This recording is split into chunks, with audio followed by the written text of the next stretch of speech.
ಚಿತ್ರದುರ್ಗದ ಕಾಂಗ್ರೆಸ್ ಶಾಸಕ ವೀರೇಂದ್ರ ಪಪ್ಪಿಗೆ ಜಾರಿ ನಿರ್ದೇಶನಾಲಯ ಇಡಿ ಅಧಿಕಾರಿಗಳು ಶಾಕ್ ಕೊಟ್ಟಿದ್ದಾರೆ. ಚಳ್ಳಕೆರೆ ನಿವಾಸ ಸೇರಿ ಒಟ್ಟು 15ಕ್ಕೂ ಹೆಚ್ಚು ಜಾಗಗಳಲ್ಲಿ ಇಡಿ ಅಧಿಕಾರಿಗಳು ದಾಳಿ ಮಾಡಿದ್ದಾರೆ. ಜಾರಿ ನಿರ್ದೇಶನಾಲಯ ಇಡಿ ಅಧಿಕಾರಿಗಳು ದಾಳಿ ಮಾಡಿದ್ದಾರೆ. ಒಟ್ಟು 15ಕ್ಕೂ ಹೆಚ್ಚು ಜಾಗಗಳಲ್ಲಿ ದಾಳಿ ಮಾಡಿ ಶೋಧ ಕಾರ್ಯ ನಡೆಸ್ತಾ ಇದ್ದಾರೆ.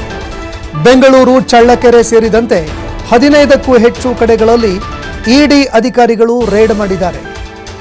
ಬೆಂಗಳೂರಿನ ವಸಂತನಗರದ ಅಪಾರ್ಟ್ಮೆಂಟ್ ಮೇಲೆ ದಾಳಿ ಮಾಡಿ ಇಡಿ ಅಧಿಕಾರಿಗಳು ಪರಿಶೀಲನೆ ಮಾಡ್ತಾ ಇದ್ದಾರೆ. ಇನ್ನು ವಸಂತನಗರ ಅಪಾರ್ಟ್ಮೆಂಟ್ನ 7ನೇ ಮಹಡಿಯಲ್ಲಿ ಇರುವಂತಹ ನಿವಾಸದಲ್ಲೂ ಅಧಿಕಾರಿಗಳು ಶೋಧ ಕಾರ್ಯ ಮಾಡ್ತಾ ಇದ್ದಾರೆ. ಒಟ್ಟು 3 ವಾಹನಗಳಲ್ಲಿ ಬಂದಿರುವಂತಹ 11 ಜನ ಅಧಿಕಾರಿಗಳು ಬೆಂಗಳೂರಿನ ಸಹಕಾರ ನಗರದಲ್ಲಿ ಇರುವಂತಹ ನಿವಾಸದ ಮೇಲೂ ಕೂಡ ದಾಳಿ ಮಾಡಿದ್ದಾರೆ. ದಾಳಿ ಮಾಡಿರುವಂತಹ ಅಧಿಕಾರಿಗಳು ಹಲವಾರು ವಿಚಾರಗಳಿಗೆ ಸಂಬಂಧಪಟ್ಟಂತೆ ಪರಿಶೀಲನೆ ನಡೆಸ್ತಾ ಇದ್ದಾರೆ. ಇದರ ಜೊತೆಗೆ ದಾಖಲೆಗಳನ್ನು ಕೂಡ ತಡಕಾಡ್ತಾ ಇದ್ದಾರೆ. ಚಿತ್ರದುರ್ಗದ ಕಾಂಗ್ರೆಸ್ ಶಾಸಕರಾಗಿದ್ದಾರೆ ಶಾಸಕ ವೀರೇಂದ್ರ ಪಪ್ಪಿ. ವೀರೇಂದ್ರ ಪಪ್ಪಿಯವರಿಗೆ ಇಡಿ ಅಧಿಕಾರಿಗಳು ಬೆಳ್ಳಂಬೆಳಗ್ಗೆ ಶಾಕ್ ಕೊಟ್ಟಿದ್ದಾರೆ. ಚಳ್ಳಕೆರೆಯ ನಿವಾಸ ಸೇರಿ ಒಟ್ಟು 15ಕ್ಕೂ ಹೆಚ್ಚು ಜಾಗಗಳಲ್ಲಿ ಇಡಿ ಅಧಿಕಾರಿಗಳು ದಾಳಿ ಮಾಡಿದ್ದಾರೆ. ಇನ್ನು ಯಾವೆಲ್ಲ ಮಾಹಿತಿಗಳು ಬೆಳಕಿಗೆ ಬರುತ್ತೆ ಅದನ್ನು ಕೂಡ ಕಾದು ನೋಡಬೇಕಾಗತ್ತೆ. ಜಾರಿ ನಿರ್ದೇಶನಾಲಯ ಅಧಿಕಾರಿಗಳು ಹುಡುಕಾಟ ಆರಂಭಿಸಿದ್ದಾರೆ. ಚಿತ್ರದುರ್ಗ ಶಾಸಕ ವೀರೇಂದ್ರ ಪಪ್ಪಿಯವರ ಮನೆ, ಕಂಪನಿ ಮೇಲೂ ಕೂಡ ಅಧಿಕಾರಿಗಳು ದಾಳಿ ಮಾಡಿದ್ದಾರೆ. ಬೆಂಗಳೂರು, ಚಿತ್ರದುರ್ಗ, ಚಳ್ಳಕೆರೆ, ಗೋವಾ ಸೇರಿ ಒಟ್ಟು 17 ಕಡೆಗಳಲ್ಲಿ ಇಡಿ ಅಧಿಕಾರಿಗಳು ಏಕಾಏಕಿ ದಾಳಿ ಮಾಡಿದ್ದಾರೆ. ಮನಿ ಲಾಂಡ್ರಿಂಗ್ ಆರೋಪದ ಮೇಲೆ ಇಡಿ ಅಧಿಕಾರಿಗಳು ದಾಳಿ ನಡೆಸಿದ್ದಾರೆ. ರತ್ನ ಗೇಮಿಂಗ್ ಸೊಲ್ಯೂಷನ್ಸ್ ಕಂಪನಿ, ರತ್ನ ಗೋಲ್ಡ್ ಕಂಪನಿ, ರತ್ನ ಮಲ್ಟಿ ಸೋರ್ಸ್ ಕಂಪನಿ, ಪಪ್ಪಿ ಟೆಕ್ನಾಲಜೀಸ್ ಕಂಪನಿ, ಪಪ್ಪಿ ಟೂರ್ಸ್ ಮತ್ತು ಟ್ರಾವೆಲ್ಸ್, ಪಪ್ಪಿ ಬಿಯರ್ ಬಾಕ್ಸ್ ಕಚೇರಿ ಮೇಲೆ ಇಡಿ ಅಧಿಕಾರಿಗಳು ದಾಳಿ ಮಾಡಿದ್ದಾರೆ. ಚಿತ್ರದುರ್ಗ, ಚಳ್ಳಕೆರೆಯಲ್ಲಿ ಗೇಮಿಂಗ್ ಆ್ಯಪ್ಗೆ ಸಂಬಂಧಪಟ್ಟಂತೆ ಒಂದು ದೂರು ದಾಖಲಾಗಿತ್ತು.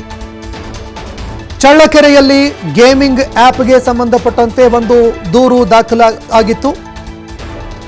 ಇಸಿಐಆರ್ ದಾಖಲು ಮಾಡಿಕೊಂಡು ಕರ್ನಾಟಕ, ಗೋವಾದ ಹಲವೆಡೆಗಳಲ್ಲಿ ಇಡಿ ಅಧಿಕಾರಿಗಳು ದಾಳಿ ಮಾಡಿದ್ದಾರೆ.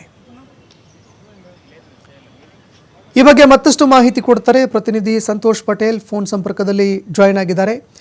ಸಂತೋಷ್, ಇಡಿ ಅಧಿಕಾರಿಗಳು ಕಾಂಗ್ರೆಸ್ ಶಾಸಕ ವೀರೇಂದ್ರ ಪಪ್ಪಿ ಅವರ ಮನೆ ಹಾಗೂ ಇನ್ನಿತರ ಒಂದು ಜಾಗಗಳ ಮೇಲೆ ಒಟ್ಟು 15 ಕಡೆಗಳಲ್ಲಿ ದಾಳಿ ಮಾಡಿದ್ದಾರೆ. ಯಾವೆಲ್ಲ ಮಾಹಿತಿಗಳನ್ನು ಪಡ್ಕೊಂಡು ಅಧಿಕಾರಿಗಳು ದಾಳಿ ಮಾಡಿದ್ದಾರೆ, ಇದರ ಜೊತೆಗೆ ಇಡಿ ಅಧಿಕಾರಿಗಳ ಒಂದು ವಿಚಾರಣೆ, ತನಿಖೆ ಯಾವ ರೀತಿಯಾಗಿ ಮುಂದುವರಿತಾ ಇದೆ, ಈ ಬಗ್ಗೆ ಮತ್ತಷ್ಟು ಮಾಹಿತಿ ಕೊಡೋದಾದ್ರೆ. ಸಂತೋಷ್, ಈಗಾಗಲೇ ಚಿತ್ರದುರ್ಗದ ಶಾಸಕ ಆಗಿರುವಂತ ವೀರೇಂದ್ರ ಪಪ್ಪಿ ಮನೆ ಮೇಲೆ ಬೆಳಗ್ಗೆ ಇಡಿ ಅಧಿಕಾರಿಗಳು ದಾಳಿ ನಡೆಸಿರುವಂತದ್ದು. ಚಳ್ಳಕೆರೆಯ ಅವರ ನಿವಾಸ ಸೇರಿದಂತೆ ಬೆಂಗಳೂರಿನಲ್ಲಿರುವ ವಸಂತನಗರದಲ್ಲಿರುವ ಅಪಾರ್ಟ್ಮೆಂಟ್, ಕಚೇರಿ, ಇತರ ಬೇರೆ ಬೇರೆ ಕಡೆ ಒಟ್ಟು 15 ಜಾಗಗಳಲ್ಲಿ ಇಡಿ ಅಧಿಕಾರಿಗಳು ದಾಳಿಯನ್ನು ನಡೆಸಿರುವಂತದ್ದು. ದಾಳಿಯನ್ನು ನಡೆಸಿ ಪರಿಶೀಲನೆಯನ್ನು ನಡೆಸ್ತಾ ಇದ್ದಾರೆ. ಹಿಂದೆ ಅವರ ಮೇಲೆ ಇದ್ದಂತ ಸಾಕಷ್ಟು ದೂರುಗಳನ್ನ ಆಧಾರವಾಗಿ ಇಟ್ಕೊಂಡು ಈ ದಾಳಿಯನ್ನು ನಡೆಸಲಾಗಿದೆ ಅನ್ನೋ ಮಾಡಿರುವಂತದ್ದು. ಅಕ್ರಮವಾಗಿ ಹಣದ ವಹಿವಾಟು ಆಗಿರುವಂತ ಸಾಧ್ಯತೆಗಳಿದೆ ಅನ್ನೋ ಶಂಕೆ ಇದೆ. ಈ ಹಿನ್ನೆಲೆಯಲ್ಲಿ ಈ ದಾಳಿ ನಡೆದಿದೆ.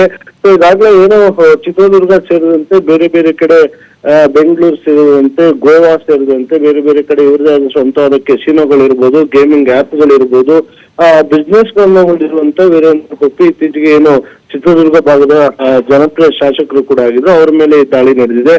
ಸೊ ದಾಳಿ ವೇಳೆ ಒಂದಿಷ್ಟು ಮಹತ್ವದ ಮಾಹಿತಿಗಳು ಪತ್ತೆಯಾಗಿದೆ ಅನ್ನೋದು. ಇನ್ನೂ ಕೂಡ ಇಡಿ ಅಧಿಕಾರಿಗಳು ಅದ್ರ ಬಗ್ಗೆ ಯಾವುದೇ ರೀತಿಯ ಸ್ಪಷ್ಟನೆಯನ್ನು ಕೊಟ್ಟಿಲ್ಲ. ಇನ್ನು ಬೆಂಗಳೂರಿನ ಮನೆಯಲ್ಲಿ ಸುಮಾರು 11 ಜನ ಅಧಿಕಾರಿಗಳು ಪರಿಶೀಲನೆ ನಡೆಸ್ತಾ ಇದ್ದಾರೆ. ಇದೇ ರೀತಿಯಾಗಿ ಬೇರೆ ಬೇರೆ ಕಡೆ ಇನ್ನು ಬೆಂಗಳೂರು ಸೇರಿದಂತೆ ಒಟ್ಟು 15 ಕಡೆ ಇಡಿ ಅಧಿಕಾರಿಗಳು ಏಕಕಾಲಕ್ಕೆ ದಾಳಿ ಮಾಡಿರುವಂತದ್ದು. ಸೊ ಹೀಗಾಗಿ ಏನೆಲ್ಲ ಅಂಶಗಳು ಇಡಿ ಅಧಿಕಾರಿಗಳ ದಾಳಿಯ ಬಳಿಕ ಏನೆಲ್ಲ ದಾಖಲೆಗಳ ಪತ್ತೆ ಆಗುತ್ತೆ ಅನ್ನೋದನ್ನ ಕಾಯ್ದು ನೋಡಬೇಕಾಗುತ್ತೆ. ಅಂದ್ರೆ ಇನ್ನೂ ಕೂಡ ಬೆಳಗ್ಗೆಯಿಂದ ಇಡಿ ಅಧಿಕಾರಿಗಳ ಪರಿಶೀಲನೆ ಮತ್ತು ವಿಚಾರಣೆ ಮುಂದುವರೆದಿರುವಂತದ್ದು. ಸಂತೋಷ್, ಧನ್ಯವಾದಗಳು ಸಂತೋಷ್ ನಿಮ್ಮೆಲ್ಲ ಮಾಹಿತಿಗೆ.